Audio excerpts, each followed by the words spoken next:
Hi hello నమస్తే అండి. నేను మీ కిరణ్ ఢిల్లీ కార్స్ ఖమ్మం అండి. ఈరోజైతే మన ముందుకి టాటా జస్ట్ XMS అండి 2017 డీజిల్ వర్షన్ అండి. కేవలం 1,36,000 మాత్రమే తిరిగిందండి. నాన్ యాక్సిడెంట్ వెహికల్, ఏ గ్లాసు మారలేదు, ఏ పార్టు మారలేదండి. బండి వచ్చేసి చాలా ఎక్సలెంట్ కండిషన్లో ఉందండి. బండికి అయితే ఇప్పుడైతే ఎటువంటి పెట్టుబడి అనేది అవసరం లేదండి. టైర్స్ వచ్చేసి అన్ని టైర్స్ వచ్చేసి 95% ఉన్నాయండి. బండి అయితే చాలా నీట్ కండిషన్లో ఉందండి.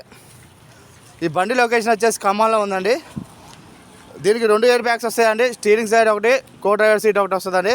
దీనికి కంపెనీతో వచ్చిన మ్యూజిక్ సిస్టమ్ ఉందండి. ఒకసారి ఇంటీరియర్ పరంగా లుక్ చూపిస్తున్నా చూడండి. సీట్ కవర్స్ కూడా 100కి 100% ఉన్నాయండి. బండి అయితే చాలా నీట్ కండిషన్లో ఉందండి. దీనికి స్టీరింగ్ ఆడియో కంట్రోల్స్ ఉంటాయండి. సీట్ అడ్జస్ట్మెంట్ ఉంటుంది, మిర్రర్ అడ్జస్ట్మెంట్ ఉంటుందండి. ఏసీ కూడా చాలా చిల్లు వర్క్ చేస్తుందండి. బండి కస్టమర్ చెప్తున్న ప్రైస్ వచ్చేసి 4,60,000 చెప్తున్నారండి. ఆన్ టేబుల్ వచ్చి చిన్న డిస్కౌంట్